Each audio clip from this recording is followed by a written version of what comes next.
락이 고임을 자각해야, 즉 고가 고는 다 알죠, 그죠? 락의 본질이 곧 고임을 확연히 아는 게 고로부터 벗어난 게 해탈이다. 그러니까 여러분들이 고로부터 벗어난 거를 해탈이라고 가리키는데, 여러분들의 해탈은 고락으로부터 벗어난 거를 해탈이라 알고 있어요.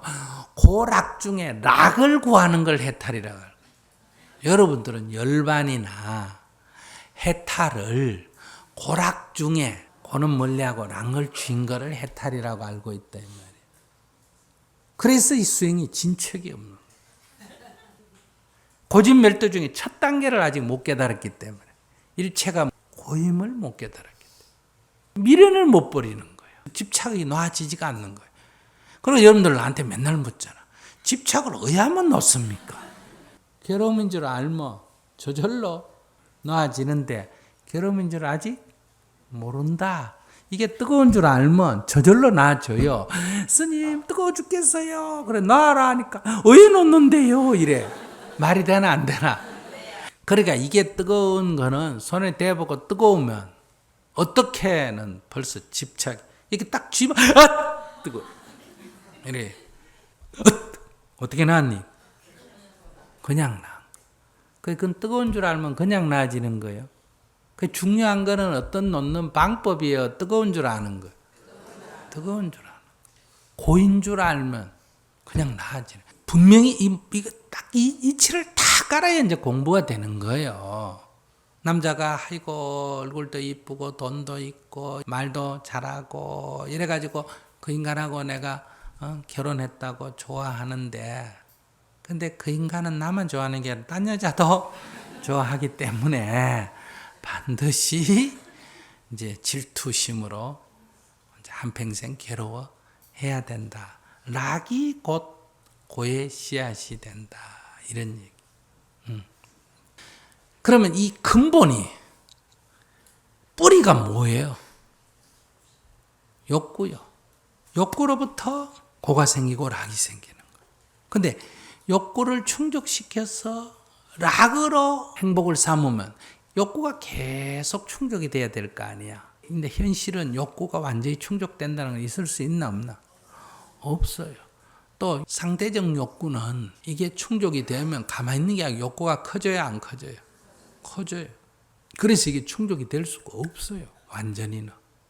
그래서 욕구를 충족시켜서 그 만족감으로 행복을 삼는 게 쾌락주의예요. 쾌락주의라는 건 뭐 술 먹고 노래하고 춤추고 이것만을 쾌락주의라고 하는 거 아니에요. 그러니까 우리가 뭘 자꾸 원하는 걸 이루려고 하잖아요. 이건 다 쾌락주의에 속합니다. 근데 이거는 영원히 이루어질 수가 없기 때문에 반대로 생각을 하게 된 거예요. 욕구라는 것이 결국은 고의 원인이다. 욕구를 아예 억눌러가지고 뿌리를 뽑아버리면 괴로움이 없을 거 아니냐. 그래서 음식도 안 먹고 생존 욕구도 용납을 안 하는 거예요. 일부러 막 지옥을 만들어가지고 거기서 욕구를 용납 안 하는 거예요. 나무에 거꾸로 매달리고 물속에 들어가가지고 참고 견디고 이렇게 해서 욕구로부터 자유로워지려고 하는 게 고행주의. 고행주의는 어리석은 것 좀 그렇지 않습니다. 고행주의는 그 고통을 감내, 어떤 욕구도 용납을 하지 않으려고 함으로 해서 오히려 어쩌면 쾌락주의보다 덜 헐떡거릴 수가 있어요. 근데 욕구는 항상 자연스럽게 있어요, 없어요? 그걸 아무리 없애려고 해도 늘 있겠죠. 그럼 그걸 억누르거나 없애려고 하면 스트레스를 받는 거예요. 그래서 이것도 완전한 해탈에 이룰 수가 없는 거예요. 그러나 우리가 현실에서 할 수 있는 길은 두 가지예요. 그러니까 이렇게 명상한다고 앉아있는데 다리가 아프다. 펴버리면 해결이 되죠. 근데 그 고통은 해결이 되지만 다리가 편다고 해결이 되는 건 아니잖아. 그죠? 다리를 펴서 이 문제를 해결하는 게 쾌락주의라면 참고 이겨내는 걸 뭐다? 고행주의라. 그러니까 우리도 지금 쾌락과 고행을 왔다 갔다 하는 거예요. 쾌락주의와 고행주의는 해탈의 길이 아니다. 그래서 부처님이 발견한 제3의 길, 그게 중도예요.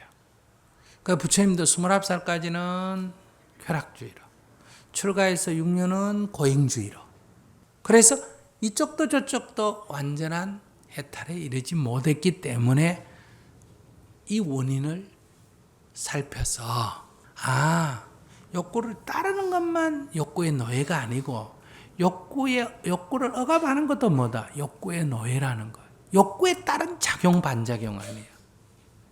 그러니까 욕구의 반응을 안 해버리는 거예요. 근데 우리가 살아있다는 건 욕구가 있다 그랬어요? 없다 그랬어요? 있다 근데 욕구를 없애버린다. 그럼 뭐 이거 없애버리면 저게 또 나오겠지. 풀 뽑는 거하고 똑같아. 다 뽑아놓고 며칠 있다 보면 또 저게 일어나듯이. 그래서 욕구를 따라가지도 않고 욕구를 억압하지도 않고 욕구에 반응을 하지 않는 거예요.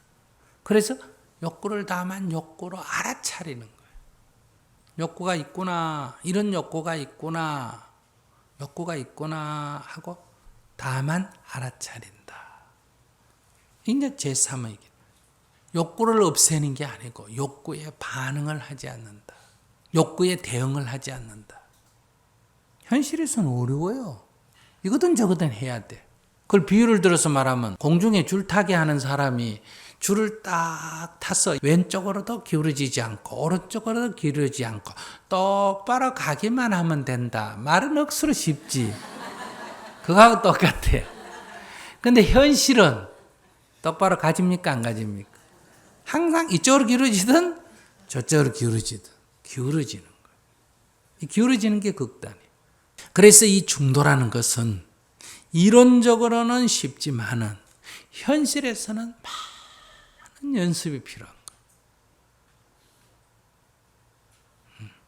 그럼 여러분들 똑바로 가는 사람, 숙련된 사람도 현실에서 휘청휘청 하면서 나아가죠.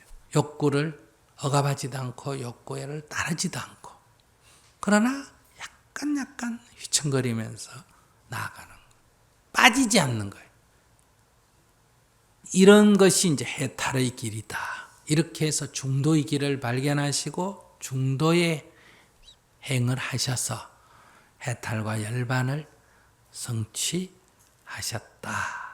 이렇게 말하는 거예요.